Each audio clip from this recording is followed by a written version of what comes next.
परंतु उसे हार की चिंता नहीं रहेगी, उसे ये चिंता रहेगी कि कहीं मैं जो बघार कर रही हूं वो जल नहीं जाए, रसोई जो कर रही हूं वो कहीं उफन नहीं जाए, वो उसकी चिंता करेगी, उसे अपने नौलखा हार की चिंता नहीं है।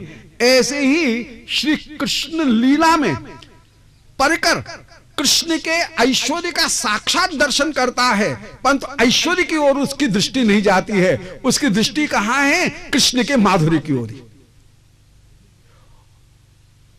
भक्त की दृष्टि केवल कृष्ण के माधुर्य की ओर, और कृष्ण भी अनंत ऐश्वर्य से युक्त हैं, परंतु अनंत ऐश्वर्य से युक्त होकर के मैं तो ईश्वर हूं ये विचार नहीं है। मां के आगे आकर के यशोदा मैया से कह रहे हैं, बोले मैया मुझे भूख लग रही है, जल्दी तो मुझे खवाए दे।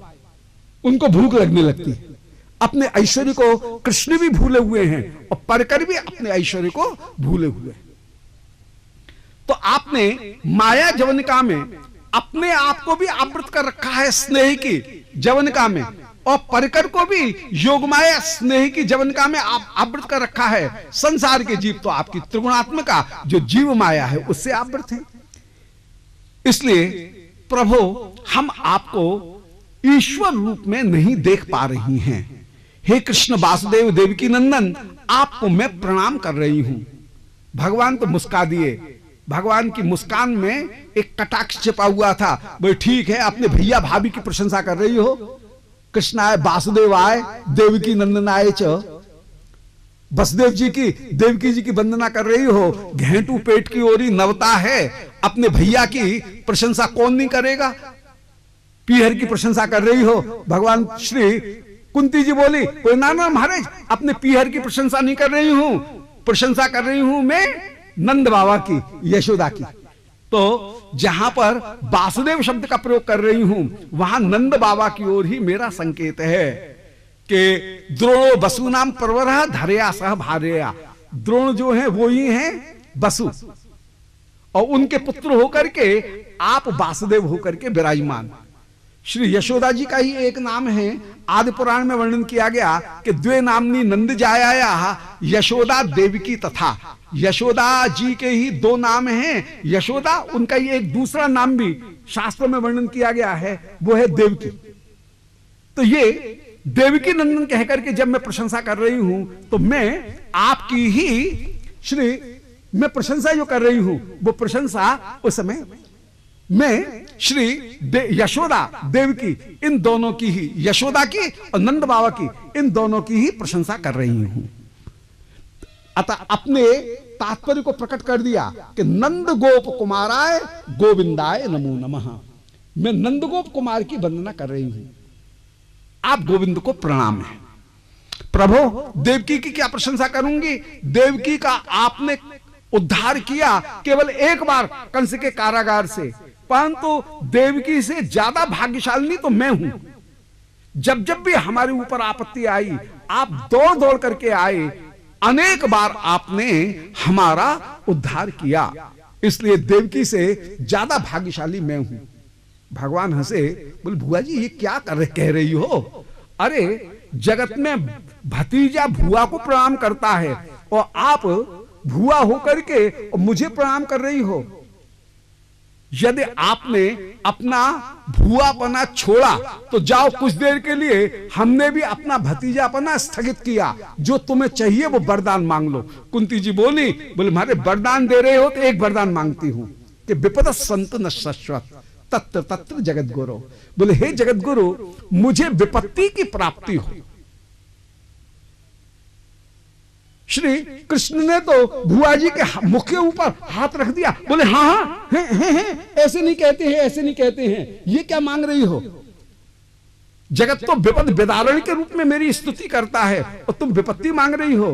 कुंती जी बोली, बोले लाल जी वो संपत्ति रद्दी जो आपसे दूर करे, वो विपत्ति सही जो आपसे मिलाए। संपत्ति पाकर के देख लिया, जब तक हमारे ऊपर कौरवों का आक्रमण हो रहा था, हम वन में भटक रहे थे, आप बार बार दौड़ दौड़ करके हमारी रक्षा करने के लिए आ रहे थे, परंतु जैसे ही हमको अब राज्य मिला, निष्कंटक महाभारत के युद्ध में विजय प्राप्त हुई, देख लिया संपत्ति का फल, आप छोड़ करके जाने लगे। इसलिए हमको संपत्ति नहीं चाहिए, हम आपसे वरदान मांग रही हैं कि विपदस् संतु न शश्वत, हमको विपत्ति की प्राप्ति हो। भगवान तो जान गए कि प्रभु कुंती जी ये जो विपत्ति मांग रही हैं, ये विकलता की स्थिति में मांग रही हैं, तत्वतः ये विपत्ति नहीं मांग रही हैं, कुछ और मांग रही हैं। कुछ और क्या है? वो तुम हमारे पास में रहो। विपत्ति के माध्यम से कृष्ण को अपने पास में रखना चाहती हैं। ये विकलता में वचन उसी प्रकार हैं जैसे कोई व्यक्ति अपने पुत्र से कहे कि बेटा जहर खा ले, परंतु खबरदार उस दुष्ट पड़ोसी के पास में कभी हाथ फैलाने मत जाना। किसी की लड़ाई चल रही है पड़ोस में, तो इसका तात्पर्य यह नहीं है इस वचन का कि जहर खा ले। बेटे से कहा जाएगा ये भले जहर खा ले परंतु उसके पास में मत जा, तो इसका मतलब यह नहीं है कि जहर खा ले, न जाने के ऊपर ही आग्रह है। ऐसे ही कुंती जी यदि विपत्ति मांग रही हैं तो विपत्ति का फल कृष्ण संगम ही मांग रही हैं। कृष्ण संगति प्राप्त करने के लिए विपत्ति मांग रही हैं। कृष्ण संगति, कृष्ण दर्शन, यही इनके वरदान का एकमात्र फल है।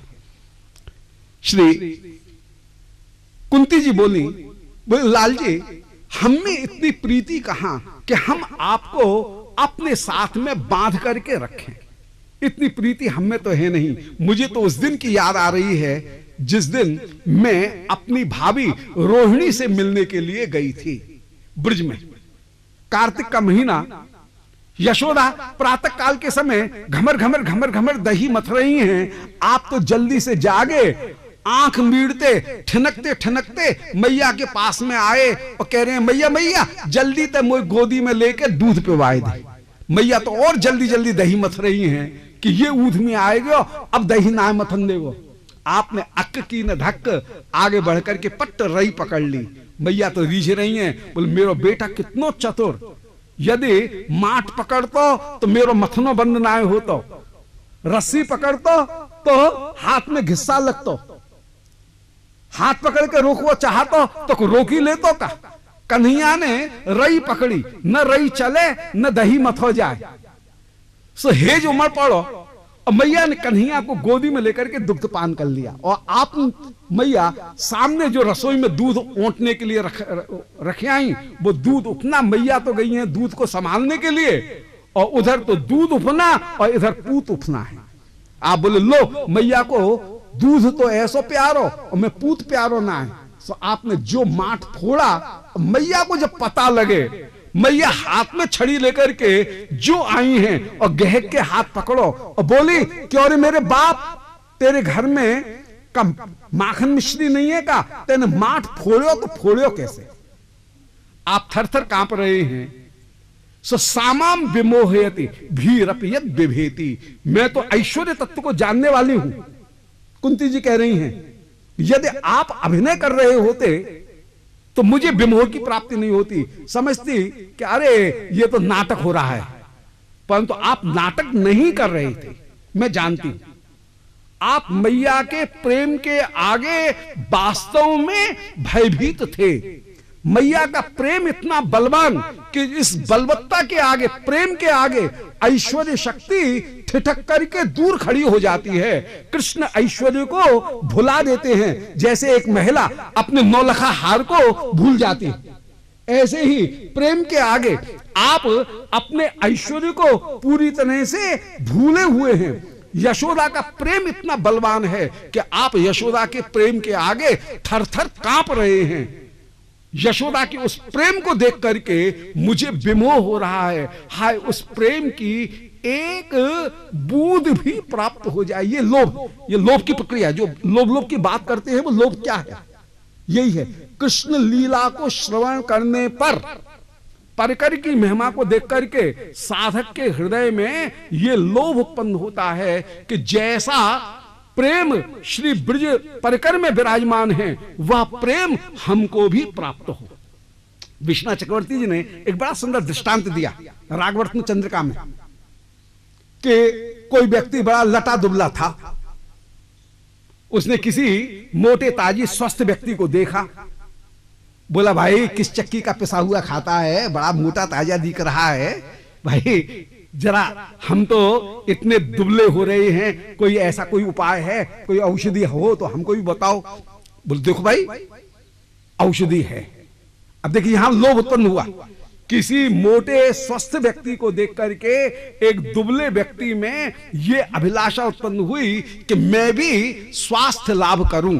ऐसे ही श्री ब्रज यशोदा जी के प्रेम का दर्शन करके श्री कुंती जी के हृदय में लोभ उत्पन्न हुआ कि आहा, जैसा श्री यशोदा का प्रेम है वह प्रेम हमको प्राप्त हो। सामाम विमोहयते भीरपियत बिभेति, विमोहित हो रही हैं। और जब पूछा तो उसने कहा भाई मैं दूध पीता हूं, मैंने दुग्ध कल्प किया है। बोले इसकी पद्धति क्या है? बोले भाई एक तो ये 8 बजे तक सोता रहता है, ये सोना बंद कर, सुबह 4 बजे पे उठना पड़ेगा, 4 बजे पे उठ करके अपना नित्य नियम पूरा करके, नित्य कर्म पूरा करके गौशाला में जा, एक गाय पाल, गाय की सेवा कर। गाय की सेवा करने के बाद में गाय जब सानी पानी खा पी ले, उसके बाद में ताजा दूध गाय का निकाल, और ताजा दूध निकाल करके उस दूध का इस प्रकार से तू पान कर कि कृष्णम स्मरण जन्म चास्य प्रेष्ठम निसमीहितम तत्त कथा रस चासौ कुर्यात वास ब्रजे सदा। ब्रज में निवास करते हुए इस प्रकार कृष्ण की सेवा, ब्रज परकर की भावना को धारण करके, नित्य परकर का मैं अनुगत हूं, यह भावना धारण करके कृष्ण की सेवा करते हुए विराजमान हो। और जब वो सेवा उस प्रकार से करेगा तो उसके हृदय में फिर धीरे धीरे रोग कम होगा, फिर रोग कम होते होते स्वास्थ्य आएगा, फिर पूर्ण स्वस्थ होकर के सुख की प्राप्ति होकर के विराजमान हो जाएगा। ऐसे पहले अनर्थ की निवृत्ति होगी और अनर्थ की निवृत्ति होकर के फिर भाव, और भाव के बाद में प्रेम दशा की प्राप्ति होगी। विश्वनाथ चक्रवर्ती जी ने पद्धति गाय के उदाहरण के द्वारा दी, यहां पर भी बिल्कुल वही पद्धति दिख रही है भजन की, कि श्री कुंती जी के हृदय में यशोदा की महिमा का दर्शन करके लोभ उत्पन्न हुआ। श्रुते कृष्णादि माधुर्ये दृष्टे धीर यदपेक्षते नात्र शास्त्रम न युक्तिम च तल लोभोत्पत्ति लक्षणम। भक्त सामने सिंधु में वर्णन कर रहे हैं कि लोभोत्पत्ति का लक्षण यह है कि कृष्ण के माधुर्य को देख करके न युक्ति न कहीं शास्त्र क्या कहते हैं इसकी परवाह नहीं रहे, युक्ति क्या कह रही है इसकी परवाह नहीं करे। लोभ जब उत्पन्न हो जाए तो उस लोभ के द्वारा भगवत भजन करते हुए विराजमान। तो कुंती जी कह रही हैं कि मेरे हृदय में भी उस ब्रज प्रेम को प्राप्त करने का लोभ प्राप्त हो रहा है। हे गोविंद, आप एक काम करें, स्नेह पाश मिमम छिंदी दृढ़म पांडव विष्णुषु, मेरी स्नेह पाश को काट दे। पांडवों में और यादवों में जो स्नेह पाश है, भगवान बोले वाह, मन का स्वभाव है वो तो कहीं ना कहीं प्रेम करेगा।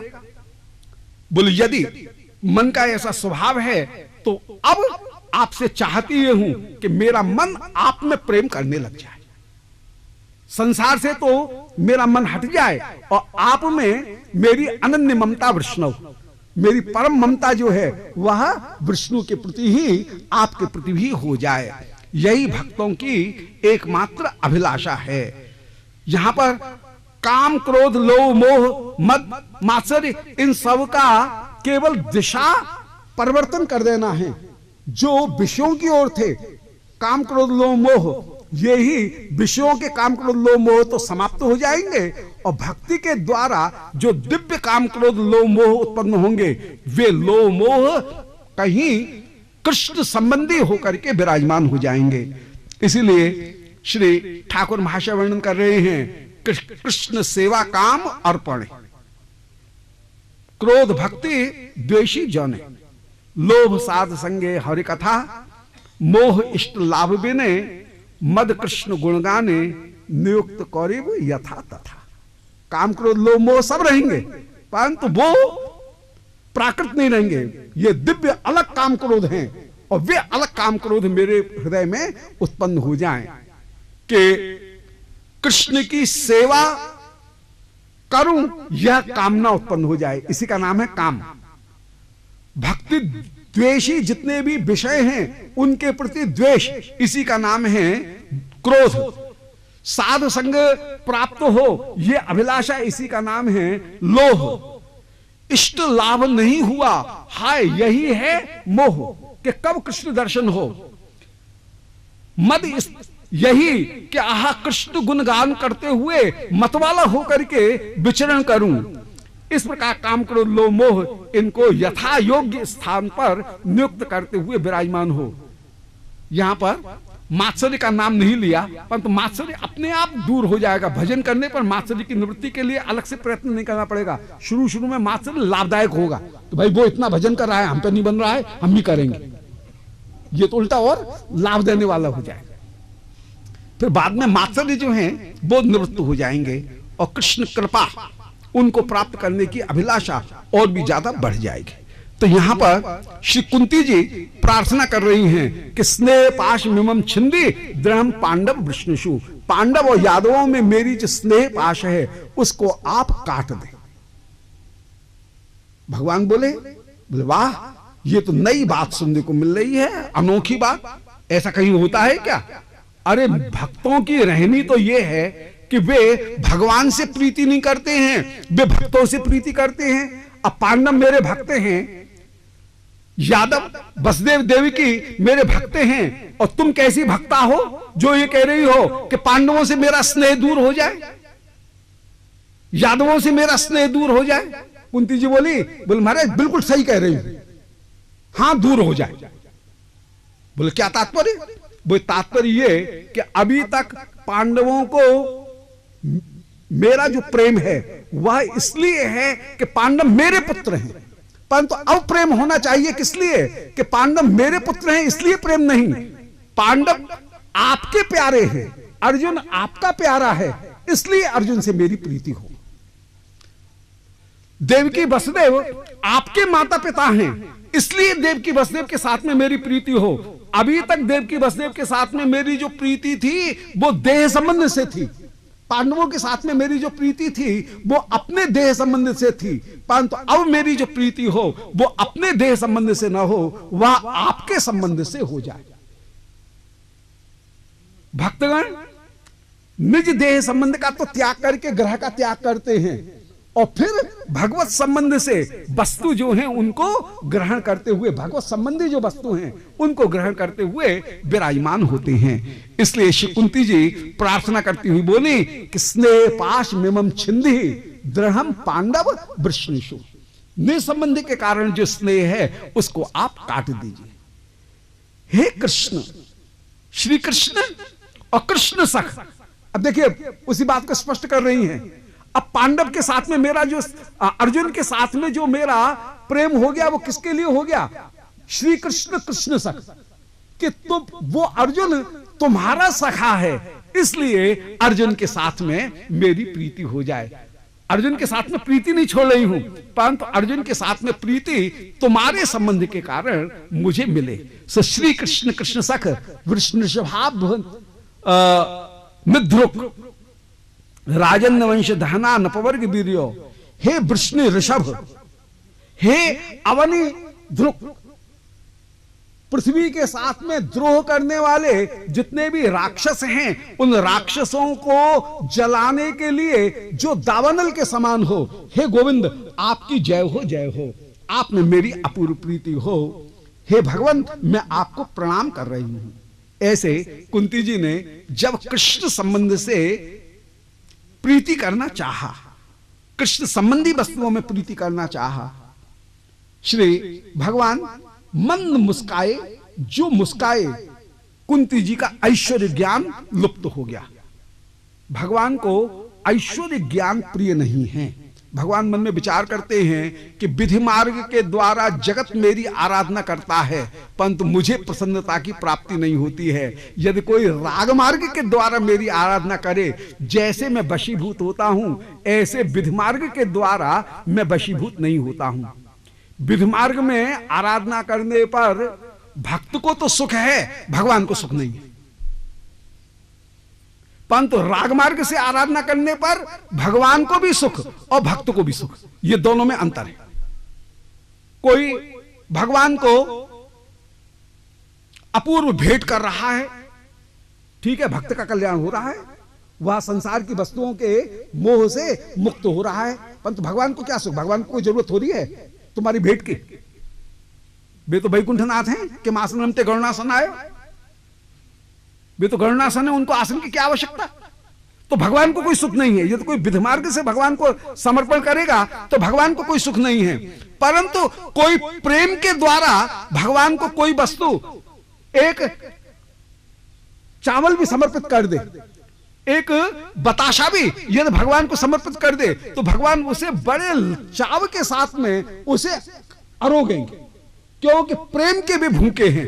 प्रेम के द्वारा भगवान को भी सुख है और भक्त को भी सुख है, जबकि विधिमार्ग में भगवान को कोई वस्तु समर्पित करने पर भक्त को तो सुख है, उसके बंधन की निवृत्ति तो हो रही है, भगवान को कोई सुख नहीं है, क्योंकि भगवान तो अनंत ऐश्वर्य से युक्त होकर के विराजमान।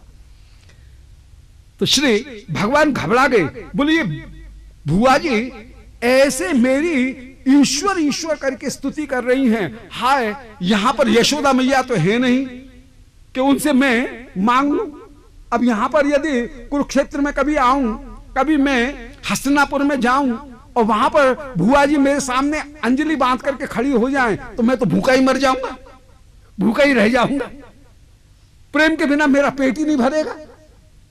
तो कहीं भुआ जी ने मुझे ईश्वर मान लिया और अपना जो निज संबंध है वो निज संबंध के समाप्त हो गया, तो हाय मैं जीऊंगा कैसे? भगवान घबरा गए और जो घबराए व्याकुल हुए, सो ही आपकी व्याकुलता देख करके ही लीला शक्ति ने सहज मुस्कान की ओर श्री कुंती जी का ध्यान आकर्षित कर दिया है, और भगवान की मुस्कान देखते ही कुंती जी भगवान ईश्वर हैं इस बात को भूल गई, ये तो मेरे भतीजे हैं, ये कह करके पट्ट गोदी से लगा लिया है, हृदय से लगा लिया है। भगवान अत्यंत अत्यंत आनंदित होकर के विराजमान हुए, तब भगवान को परम सुख की प्राप्ति हुई है। आप बोले भुआ जी मैं आपका क्या प्रिय करूं? श्री कुंती जी हृदय से लगा करके माथे के ऊपर हाथ फेरती हुई बोले लाल जी तुमको छोड़ नहीं सकती हूं, अभी तो मन भरा ही नहीं है, हाय तुमसे 2 घड़ी बैठ करके बात भी तो नहीं कर सकी, इतने दिन से तुम लगे हुए हो युद्ध में, महाभारत के युद्ध में, मैं तुम्हारा लाड़ तो कर ही नहीं सकी, मेरे पास में विराजमान हो। भगवान भुआ जी के प्रेम के कारण, कितना प्रेम, ओह धन्य है श्री कुंती जी। भगवान द्वारका जा रहे हैं, आप रथ से उतर करके चले आए कुंती जी के प्रेम के कारण, और कुंती जी के साथ में आनंद पूर्वक भवन में विराजमान हुए हैं। ये प्रेम की वशीभूतता है, जहां प्रेम है वहां भगवान वशीभूत है। आप भीष्म पितामह के पास में श्री युधिष्ठिर को ले गए। युधिष्ठिर के हृदय में ये बड़ा क्लेश, बोले हाय मैंने पराये देह के लिए अपने बंधुओं का वध किया और अपने गुरु, अपने आचार्यों के रक्त से सने हुए इस राज्य सिंहासन के ऊपर बैठ करके मुझे लाज नहीं आ रही है, हाय हाय इस राज्य को मैं ग्रहण नहीं करूंगा।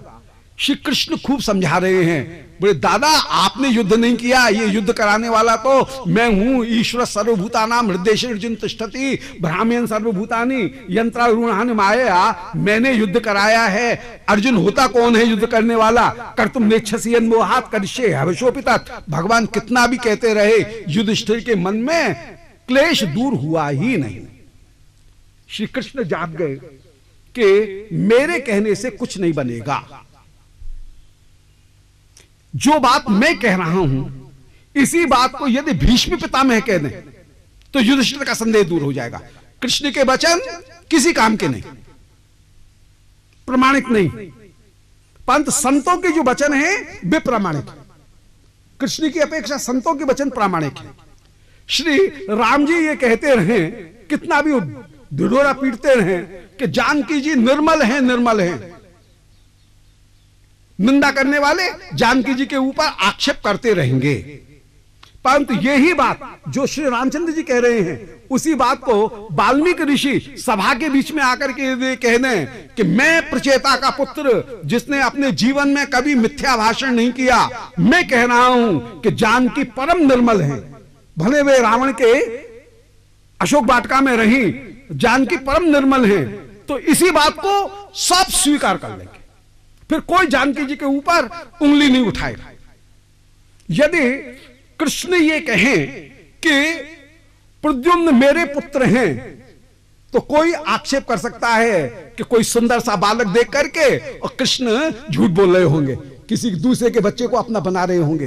परंतु इसी बात को यदि नारद जी कह दें कि वसुदेव जी क्या चुपचाप हो, ये तुम्हारा नाती नाती की बहू आए हैं, ये जैसे ही कहा वैसे ही परम परम बात प्रमाणित हो गई। और फिर प्रद्युम्न कृष्ण के पुत्र हैं, इस बात को लेकर के कोई भी संदेह नहीं कर सकता है। तो कहने का तात्पर्य है कि कृष्ण के वचन प्रामाणिक हैं या नहीं है, इसमें संदेह हो सकता है, परंतु संतों के वचन परम प्रामाणिक है। इसलिए कृष्ण सर्वदा अर्जुन से कहते हैं कि कौन्ते प्रतिजानी ही न मे भक्त प्रणश्यति। बोले अर्जुन तू जाकर के प्रतिज्ञा कर, मेरी प्रतिज्ञा जाने कोई माने कि नहीं माने कि ये तो झूठा है, 50 बार बोले 50 बार झूठ भी बोल जाए, इनकी प्रतिज्ञा का कोई भरोसा नहीं। परंतु अर्जुन जो प्रतिज्ञा करेगा कि न मे भक्त प्रणश्यति, इस प्रतिज्ञा को कोई भी संदेह नहीं कर सकता है, संदेह के घेरे में नहीं ले सकता है। इसलिए आपने अर्जुन से कहा कि कौन्ते प्रतिजानी, तू जाकर के प्रतिज्ञा कर।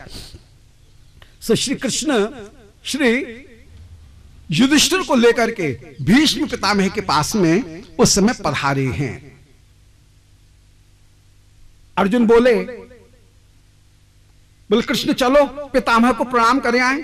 आप बोले ना, अभी तो रथियों का बारा आया है, जब सारथियों का बारा आएगा हम तो तब जाएंगे। युधिष्ठिर के सारथी प्रणाम करके आ गए, भीमसेन के सारथी गए, ये भी पितामह को प्रणाम करके लौट आए। भीमसेन के सारथी श्री कृष्ण से बोले कि अरे अर्जुन के सारथी, तुम्हारा भी पितामह को प्रणाम करने का वारा आ गया है, तुम भी जाओ। श्री कृष्ण उस समय पितामह के चरणों के पास में जाकर के खड़े हुए और अपना नामोच्चारण करते हुए बोले पितामह, अर्जुन का सारथी ये पार्थ सारथी अच्युत आपके श्री चरणारविंद में प्रणाम कर रहा है। अच्युत नाम सुनते ही पितामह ने पट्ट नेत्र खोल दिए। औरों का ऊपरी मन से सत्कार किया था, परंतु हृदयस्थम पूजयामास मायोपात विग्रहम। श्री कृष्ण का हृदय के द्वारा इन्होंने पूजन किया है। हृदय के सिंहासन पर ही विराजमान करके षोडशोपचार से अर्चन करते हुए पितामह विराजमान हुए हैं। युधिष्ठिर ने सारे प्रश्न किए, उन प्रश्नों का उत्तर दिया। जो बात कृष्ण कह चुके थे वही बात जब भीष्म पितामह ने कह दी कि जिनको तुम यम मन्य से मातुलेयम प्रियम मित्रम सोत्तमम अकरो सचिवम दूतम सहुदाद अथसारथिम, कि जिनको तुम मामा का बेटा भैया समझते हो, प्रिय मानते हो, जिन्होंने तुम्हारा दूत बनने का कार्य किया, सारथी बनने का काम किया, ये कृष्ण नहीं, ये कोई सामान्य मनुष्य नहीं है, सदैव देवो, ये देव देव होकर के विराजमान हैं और इनकी इच्छा के बिना ही कोई कार्य एक पत्ता भी नहीं हिल सकता है। युधिष्ठिर का संदेह दूर हो गया। ये बात तो कृष्ण पहले ही कह आए थे, परंतु उस समय असर नहीं हुआ। इस समय कहने पर इनके मन का संदेह दूर हो गया कि अरे कृष्ण की इच्छा के आगे हम लोग तो केवल निमित्त मात्र, भव विसाचन निमित्त मात्र थे। वास्तव में इनको अपनी कोई लीला करनी थी जिसके द्वारा इन्होंने कौरवों का वध कराया। युधिष्ठिर के संदेह की निवृत्ति हो गई है। अब कौन सा समय आया? माघ का महीना, अष्टमी तिथि, शुक्ल पक्ष, मध्याह्न, उत्तरायण, सूर्य आ गए हैं। पितामह ने सब जगह से अपनी चित्तवृत्ति को हटा लिया है और श्री कृष्ण के चरणारविंद में आत्मसमर्पण करते हुए श्री पितामह बोले कि इति मति उपकल्पिता वृतृष्णा भगवती सात्वत पुंगवे विभूमि स्वसुख मुपगते क्वचित बिहर्तुम प्रकृति मुपेयषि यद भव प्रवाह। बोले इति, इस मृत्यु के समय हे प्रभु मेरे पास में आपको देने के लिए कुछ भी नहीं है। मेरे पास में बस यह बुद्धि रूपी निर्मल कन्या विराजमान है, निष्कलंक कन्या बुद्धि रूपी विराजमान है। कौन ऐसा बाप होगा जो मृत्युशैया पर पड़ा हो और उसके घर में युवती निष्कलंक कन्या बैठी हो, वो ये चाहेगा कि कोई योग्य वर मिल जाए, जल्दी से इस कन्या को उस वर के हाथ में सौंप करके फिर चैन की नींद मर जाऊं, फिर मुझे चिंता नहीं रहेगी, नहीं तो कन्या की चिंता लगा सताती रहेगी। इसी प्रकार यदि ये बुद्धि यहां पर है, परंतु बुद्धि यदि इस बुद्धि को लेकर के ही मैं समाप्त हो गया तो कहीं ये बुद्धि भ्रमित न हो जाए, फिर से दोबारा मुझे देह बंधन की प्राप्ति नहीं हो जाएगी, देह बंधन की प्राप्ति न हो जाए। इसलिए इस बुद्धि को आपके श्री चरणारविंद में ही मैं समर्पित कर देना चाहता हूं। इति मति उपकल्पिता। हे प्रभु ये बुद्धि रूपी जो कन्या आपके श्री चरणारविंद में ही समर्पित है। आछये अदत्ता कन्या घरे केमन उदन रोचे तोरे। किसी के घर में अदत्ता कन्या हो तो कैसे उसको भोजन करना अच्छा लग सकता है। इसलिए एखन जानिया संबंध कर मरिल हईवे विषम फेरे। जल्दी से अपनी इस कन्या का बुद्धि का कृष्ण के साथ में संबंध कर दो। यदि मर गए तो बड़े विषम फेर में पड़ जाओगे। ये कन्या भी कहीं भ्रमित नहीं हो जाए।